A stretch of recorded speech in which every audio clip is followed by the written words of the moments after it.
조선은 하루아침에 무너지지 않았습니다. 외세의 침략만으로 흔들린 것도 아니었습니다.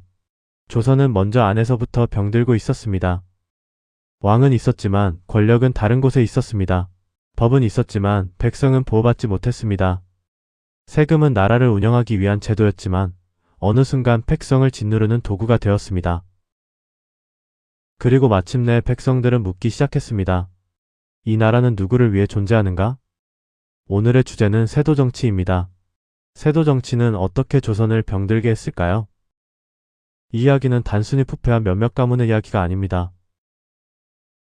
권력이 사유화될 때 국가가 어떻게 안에서부터 무너지는지를 보여주는 이야기입니다. 세도 정치는 조선 후기 특정 가문이 왕실과의 혼인 관계를 바탕으로 정치 권력을 장악한 현상을 말합니다.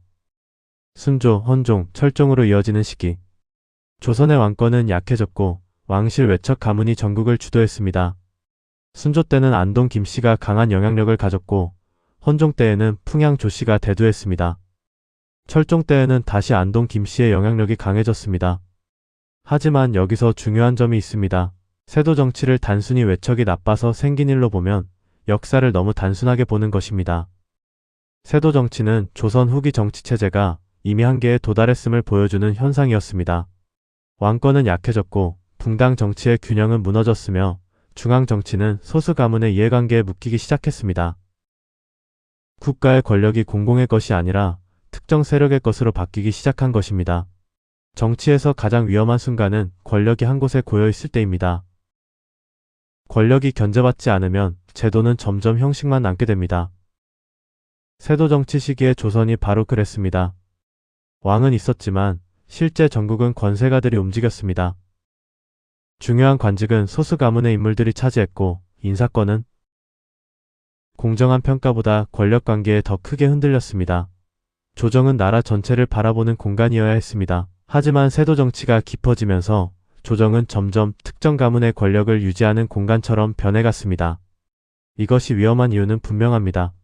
인재가 등용되지 못하면 국가는 약해집니다. 잘못된 관리가 자리를 차지하면 백성이 고통받습니다. 그리고 백성이 고통받으면 국가에 대한 믿음이 무너집니다. 세도 정치는 단순히 궁궐 안 권력 싸움이 아니었습니다. 그 결과는 지방 관아와 백성의 삶으로 내려갔습니다. 권력이 사유화되면 관직도 사유화됩니다. 관직은 본래 나라를 위해 일하는 자리입니다.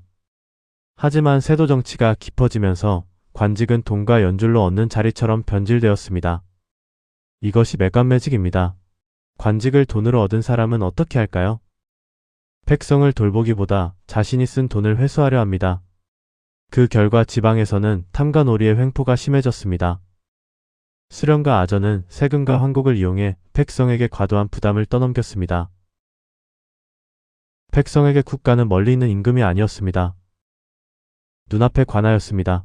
눈앞의 세금 장부였습니다. 눈앞의 곡식 창고였습니다.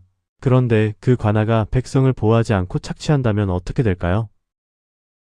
국가에 대한 믿음은 무너집니다.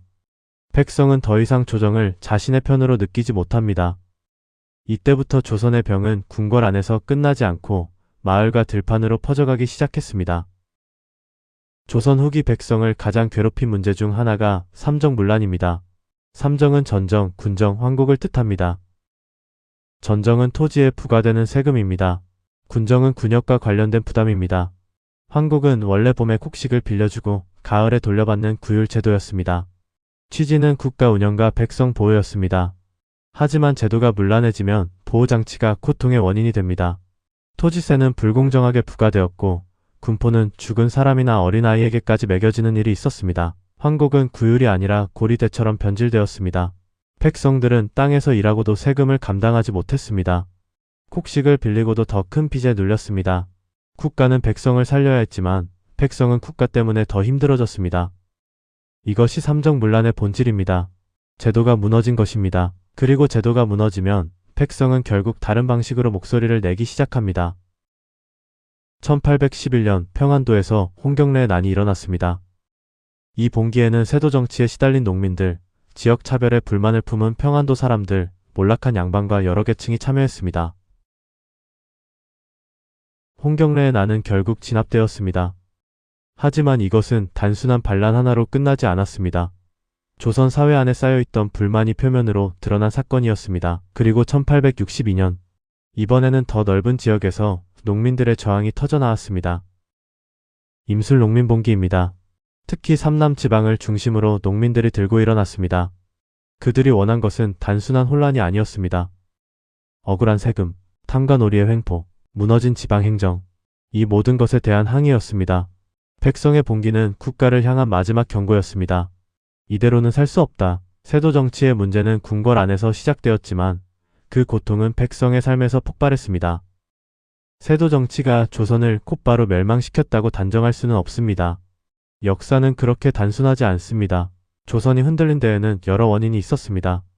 국제 질서의 변화, 서구 세력의 접근, 경제 구조의 변화, 군사력과 행정체제의 한계, 그리고 내부 정치의 부패, 세도 정치는 그 중 하나였습니다.